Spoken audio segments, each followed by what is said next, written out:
नमस्ते, Shah study official के YouTube channel में आपका बहुत-बहुत स्वागत है। आज भाग 15 के बारे में चर्चा करेंगे। भाग 15 में निर्वाचन या चुनाव की चर्चा है, इलेक्शन कमीशन की चर्चा है। चलिए आगे बढ़ते हैं।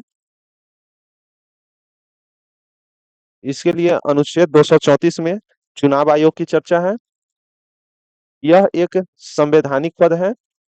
भारत में निर्वाचन आयोग का गठन 25 जनवरी 1950 को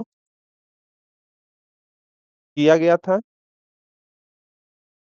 प्रारंभ में निर्वाचन आयोग एक सदस्यीय था, किंतु कारकोंडे समिति के सिफारिश पर चुनाव आयोग को 3 सदस्यीय बना दिया गया। तीनों सदस्य की शक्तियां समान होती है। इसी संशोधन द्वारा मताधिकार की जो आयु थी 21 वर्ष से घटाकर 18 वर्ष कर दिया गया। वोट देने के का अधिकार संवैधानिक अधिकार के अंतर्गत एक राजनीतिक अधिकार है। निर्वाचन आयुक्त की नियुक्ति प्रधानमंत्री के सलाह पर राष्ट्रपति करते हैं। प्रथम निर्वाचन आयुक्त सुकुमार सेन थे। वर्तमान में मुख्य निर्वाचन आयुक्त राजीव कुमार है। सभी निर्वाचन आयुक्त के सदस्यों का कार्यकाल 6 वर्ष या 65 वर्ष की अवस्था तक होती है। मुख्य निर्वाचन आयुक्त के सेवानिवृत्ति की आयु 65 वर्ष होती है। यह अपना त्यागपत्र राष्ट्रपति को देते हैं। इसे हटाने के लिए महाभियोग जैसी प्रक्रिया लानी होती है, जबकि अन्य चुनाव आयुक्त को राष्ट्रपति मुख्य चुनाव आयुक्त के अनुशंसा पर पद से हटा देते हैं। अनुच्छेद 327 इसके अनुसार संविधान एवं राज्य विधानमंडल के निर्वाचन संबंधी कानून बनाने का अधिकार संसद को प्राप्त है। निर्वाचन आयोग मतदाता सूची को तैयार करवाता है। अनुच्छेद 328 के अनुसार संसद द्वारा बनाई गई कानून संविधान के प्रारूप के अनुरूप राज्य विधानमंडल के निर्वाचन के विषय में कानून बनाने का अधिकार राज्य विधानमंडल को प्राप्त है, लेकिन परिसीमन के विषय में कानून संसद ही बनाती है। अनुच्छेद 329 में इसके अनुसार निर्वाचन के संबंध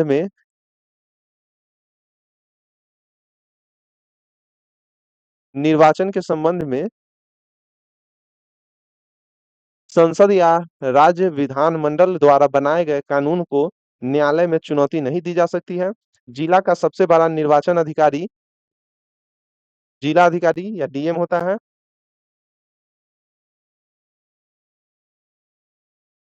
आम चुनाव क्या है? जब कोई सरकार अपना 5 वर्ष का कार्यकाल पूरा कर लेती है, तो उस समय हुआ चुनाव आम चुनाव कहलाता है। यह पूरे 5 वर्ष के लिए होता है। जैसे 2014 का, 2019 का और 2024 का जो लोकसभा का चुनाव हुआ है, यह आम चुनाव हुआ। मध्यवर्ती चुनाव जब कोई सरकार अपनी 5 वर्ष की कार्यकाल पूरा नहीं कर पाती है, तो उसके स्थान पर कराया गया जो चुनाव होता है, मध्यवर्ती चुनाव कहलाता है। यह पूरे 5 वर्ष के लिए ही होता है। उपचुनाव किसी सदस्य का सीट खाली होने पर उसके स्थान पर कराया गया जो चुनाव होता है, उपचुनाव कहलाता है। यह बचे हुए कार्यकाल के लिए होता है। प्रॉक्सी मतदान क्या होता है? जब सैन्य कर्मचारी या विदेश में कार्यरत अधिकारी जब अपने स्थान पर किसी दूसरे व्यक्ति को मतदान के लिए कहते हैं, तो उसे प्रॉक्सी मतदान कहा जाता है। प्रत्यावर्तन का अधिकार क्या है? यह एक विशेष प्रकार का अधिकार है, जिसके तहत जनता चुने हुए नेता को कार्यकाल पूरा करने के पहले मतदान के माध्यम से वापस बुला सकती है। यह केवल मध्य प्रदेश में लागू है और वे भी पंचायत स्तर पर लागू है। प्रत्यावर्तन का अधिकार मध्य प्रदेश में पंचायत स्तर पर लागू है। राजनीतिक दल मूल संविधान में राजनीतिक दल का उल्लेख नहीं है। 52वां संविधान संशोधन 1985 के द्वारा राजनीतिक दल को संविधान में शामिल किया गया। किसी दल के पार्टी को चुनाव चिन्ह देना, क्षेत्रीय दल घोषित करना, राष्ट्रीय दल घोषित करना निर्वाचन आयोग का कार्य होता है। क्षेत्रीय दल के लिए क्या शर्तें हो सकती है? क्षेत्रीय दल के लिए 3 शर्तें हैं। किसी एक शर्त को पूरा करने पर भी उसे क्षेत्रीय दल का दर्जा दे दिया जाएगा। उस राज्य के विधानसभा चुनाव में कम से कम 2 सीट एवं दिए गए वैध मतों का 6% मत प्राप्त किया हो। उस राज्य के विधानसभा चुनाव में कम से कम 3% सीट होना चाहिए। उस राज्य में डाले गए कुल वोट का 8% या लोकसभा में डाले गए वोट का 100% होना चाहिए। राष्ट्रीय पार्टी के लिए क्या शर्तें हैं? 3 अलग-अलग राज्यों से लोकसभा का 2% सीट अर्थात 11 सीट प्राप्त किया हो। लोकसभा या विधानसभा के चुनाव में 4 अलग-अलग राज्यों से वैध मतों का 100% मत एवं लोकसभा का 4 सीटों पर जीत दर्ज किया हो। कम से कम 4 राज्यों में क्षेत्रीय दल का दर्जा प्राप्त होना चाहिए और लोकसभा अथवा राज्य विधानसभा चुनाव में किसी 4 राज्य अथवा अधिक राज्यों में कुल डाले गए वैध मतों का 6% मत प्राप्त होना चाहिए, तब उसे राष्ट्रीय दल का मान्यता मिलेगा, राष्ट्रीय पार्टी का। इनमें से कोई एक शर्त पूरा करने पर उसे राष्ट्रीय दल घोषित कर दिया जाता है। राष्ट्रीय दल घोषित होने के बाद उस पार्टी को अस्थायी चुनाव चिन्ह, सरकारी आवास तथा सुरक्षा उपलब्ध कराया जाता है। दल बदल क्या है? दल बदल विरोध कानून, इसे 52वां संविधान संशोधन 1985 द्वारा जोड़ा गया। इस समय प्रधानमंत्री जो थे राजीव गांधी थे। दल बदल को 10वीं अनुसूची में जोड़ा गया है। दल बदल कानून दल के अध्यक्ष के सिफारिश पर अध्यक्ष या सभापति लगाते हैं। जिस व्यक्ति पर दल बदल का कानून लग जाता है उसकी सदस्यता रद्द कर दी जाती है। निम्न परिस्थितियों में दल बदल कानून लगता है: यदि कोई अपनी पार्टी को बदलकर दूसरी पार्टी को ज्वाइन कर लेता है, यदि निर्दलीय उम्मीदवार किसी पार्टी का सदस्य निर्वाचित होने के 6 माह के बाद बन जाए, यदि किसी पार्टी की सदस्यता त्याग कर दूसरी पार्टी ज्वाइन कर ले, यदि पार्टी के दिशा निर्देश के विपरीत मतदान करे, यदि मतदान के समय वह अनुपस्थित रहे और 15 दिन के अंदर पार्टी अध्यक्ष उसे माफ न करे, तो इस स्थिति में दल बदल कानून लग जाता है। निम्नलिखित परिस्थितियों में दल बदल का कानून नहीं लग सकता है: यदि पार्टी का गठबंधन हो जाए, जैसे एनडीए और यूपीए, यदि पार्टी ने ही उस सदस्य को ही निकाल दिया हो, जैसे शत्रुघ्न सिन्हा को निकाला गया था बीजेपी से, यदि 2/3 सदस्य पार्टी को छोड़कर निकल जाए, तब भी दल बदल नहीं लगेगा। यदि 2/3 सदस्य किसी पार्टी को छोड़कर किसी दूसरी पार्टी में शामिल हो जाए, तो दल बदल नहीं लगेगा। यदि 2 या 2 से अधिक पार्टियों का आपस में विलय हो जाए, तो भी दल बदल नहीं लगता है। दल बदल कानून केवल चुनाव जीते हुए व्यक्ति पर ही लगता है, न कि चुनाव हारे हुए व्यक्ति पर। बैलेट पेपर क्या होता है? भारत में मतदान के लिए बैलेट पेपर का प्रयोग किया जाता था, जिसे मतदान पेटी में जमा किया जाता था, किंतु इससे गिनती में बहुत अधिक समय लग जाता था, जिस कारण इलेक्ट्रॉनिक वोटिंग मशीन यानी ईवीएम का प्रयोग किया गया। नगर पालिका चुनाव में ईवीएम का प्रयोग होता है, जबकि पंचायत चुनाव में बैलेट पेपर का प्रयोग होता है। ईवीएम का पहला प्रायोगिक परीक्षण 1982 में केरल के उपचुनाव में हुआ था।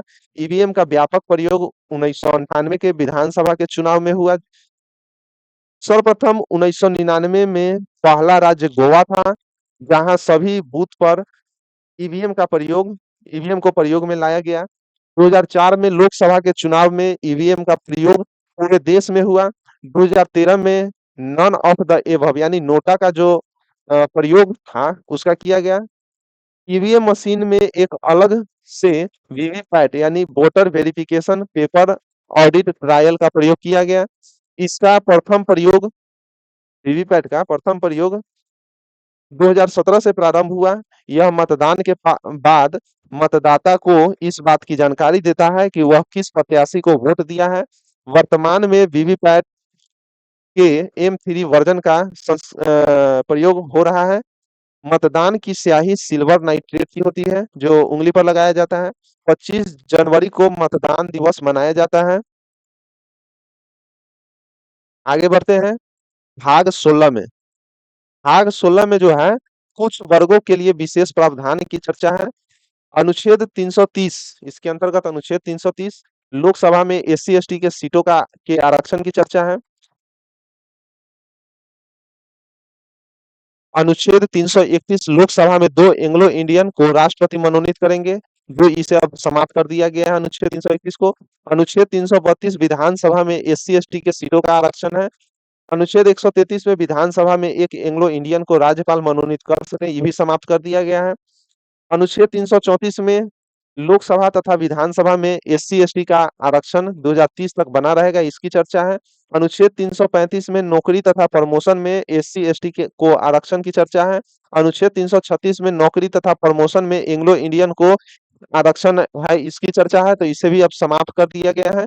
अनुच्छेद 337 एंग्लो इंडियन को शैक्षणिक अनुदान यानी स्कॉलरशिप दिया जाएगा, अनुच्छेद 337 में इसकी चर्चा है। अनुच्छेद 338 में एससी आयोग की चर्चा है, इसका गठन 65वां संविधान संशोधन 1990 द्वारा किया गया। यह 7 सदस्यीय होता है। अनुच्छेद 338 के क में एसटी आयोग की चर्चा है, इसका गठन 89वां संविधान संशोधन 2003 के द्वारा किया गया है। इसमें 5 सदस्य होता है। अनुच्छेद 339 में जो है एससी तथा एसटी दोनों के प्रशासन तथा कल्याण केंद्र का कर्तव्य होगा। अनुच्छेद 340 में ओबीसी आयोग की चर्चा है। यह संवैधानिक निकाय है, जिसकी सिफारिश मानने के लिए सरकार बाध्य नहीं है। वैधानिक यानी वैधानिक निकाय।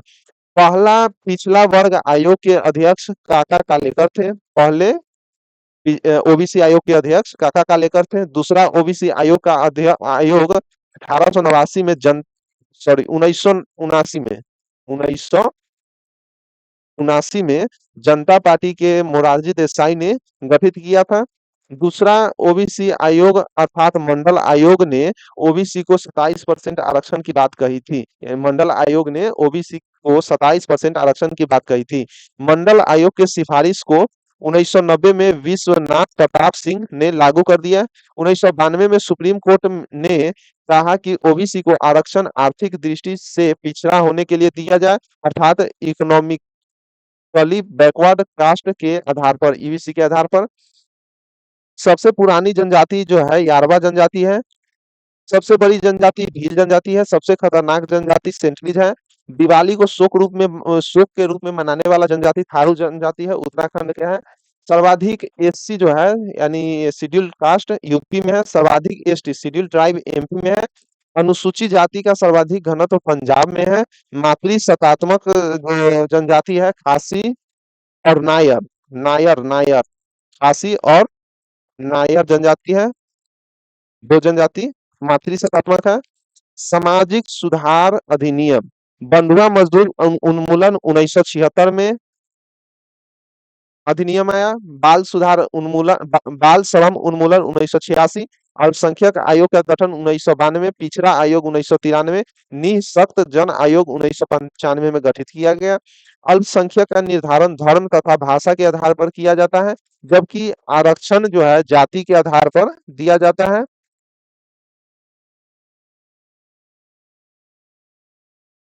भाग 17 में राजभाषा की चर्चा है, यानी नेशनल लैंग्वेज की चर्चा है। राजभाषा जो है नेशनल लैंग्वेज, देश की सबसे लोकप्रिय भाषा को राजभाषा कहा जाता है, राष्ट्रभाषा कहा जाता है। जैसे इंडिया में सबसे ज्यादा लोकप्रिय हिंदी है और पाकिस्तान में सबसे ज्यादा लोकप्रिय भाषा उर्दू है। राजभाषा यानी स्टेट लैंग्वेज राज्य की सबसे लोकप्रिय भाषा है। हर राज्यों की लोकप्रिय भाषा अलग अलग हो सकता है, जैसे महाराष्ट्र की मराठी, गुजरात के गुजराती, बिहार का हिंदी। राजभाषा यानी ऑफिशियल लैंग्वेज, एक था राष्ट्रभाषा, एक है राज्य भाषा और एक है राजभाषा यानी ऑफिशियल लैंग्वेज। दरबारी भाषा यानी पेपर वर्क क्या होता है, इसमें दो, एक संघ की राजभाषा होती है, एक राज्य की राजभाषा होती है। तो संघ की राजभाषा जो है यानी ऑफिशियल लैंग्वेज हिंदी है और सहायक भाषा में अंग्रेजी है। और राज्य की राजभाषा में अलग अलग स्टेट का अलग अलग होता है, जैसे नागालैंड का जो राजभाषा है अंग्रेजी है और बिहार का जो ऑफिशियल लैंग्वेज है वह हिंदी है। राजभाषा यानी ऑफिशियल लैंग्वेज, इसे दरबारी भाषा भी कहा जाता है। जिस भाषा में कामकाज या पेपर वर्क की जाती है उसे राजभाषा कहा जाता है। संघ की राजभाषा अलग है, राज्य की राजभाषा अलग अलग होती है। 14 सितंबर 1949 को आयंगर फॉर्मूला के आधार पर हिंदी को देश की राजभाषा घोषित किया गया। इसी कारण 14 सितंबर को हिंदी दिवस के रूप में मनाया जाता है। हिंदी को राष्ट्रभाषा सर्वप्रथम नर्मदा जी ने कहा है और हिंदी को राजभाषा की मांग सर्वप्रथम बाल गंगाधर तिलक ने किया है। भारत में 44% लोग हिंदी बोलते हैं। संविधान हिंदी को राष्ट्रभाषा घोषित नहीं करता है, किंतु हिंदी को राजभाषा यानी ऑफिशियल लैंग्वेज घोषित करता है। अनुच्छेद 343 संघ की राजभाषा हिंदी को घोषित किया गया है। अनुच्छेद 344 इसमें राजभाषा यानी ऑफिशियल लैंग्वेज के संबंध में आयोग और संसद के समिति की चर्चा है। आगे बढ़ते हैं। प्रथम राजभाषा आयोग के अध्यक्ष बाल गंगाधर खेर थे। अनुच्छेद 345 में राज्य की राजभाषा या राजभाषाएं की चर्चा है, राजभाषाएं की चर्चा है। प्रत्येक राज्यों की राजभाषा अलग अलग होती है। 9 राज्यों की राजभाषा हिंदी है। मेघालय, मिजोरम, नागालैंड की राजभाषा इंग्लिश है। इंग्लिश केंद्र तथा सभी राज्यों के लिए सहायक राजभाषा है। जम्मू कश्मीर की राजभाषा उर्दू तथा हिंदी है। डोगरी और कश्मीरी भी है। उत्तराखंड की राजभाषा जो है हिंदी तथा संस्कृत है। अनुच्छेद 346 एक राज्य और दूसरे राज्य के बीच या किसी संघ के बीच पत्रदी या पत्राचार कम्युनिकेशन की राजभाषा हिंदी या इंग्लिश होगी। अनुच्छेद 347 किसी राज्य की जनसंख्या के मांग पर किसी भाषा को राजभाषा का दर्जा राष्ट्रपति दे सकते हैं। अनुच्छेद 348 में सुप्रीम कोर्ट तथा हाई कोर्ट अधिनियम विधेयकों आदि के लिए प्रयोग की जाने वाली राजभाषा इंग्लिश है। सरकार के द्वारा जारी अधिसूचना की भाषा एवं राष्ट्रपति राज्यपाल के द्वारा राज्यपाल के द्वारा जारी अध्यादेश की जो भाषा है वो अंग्रेजी हो गई। अनुच्छेद 349 राजभाषा संबंधी सुधार के लिए राजभाषा आयोग या संयुक्त संसदीय समिति जेपीसी का गठन किया जाता है। ज्वाइंट पार्लियामेंट्री कमेटी का गठन किया जाता है। इसके सिफारिश को संसद से 2/3 बहुमत से पारित किया जाता है। पहला राजभाषा आयोग बाल गंगाधर खेर के नेतृत्व में, जबकि पहला जेपीसी गोविंद बल्लभ पंत के नेतृत्व में बनाया गया था। जेपीसी यानी ज्वाइंट पार्लियामेंट्री कमेटी, संयुक्त संसदीय समिति गोविंद बल्लभ पंत के नेतृत्व में बनाई गई थी। चलिए आज के लिए इतना ही। धन्यवाद।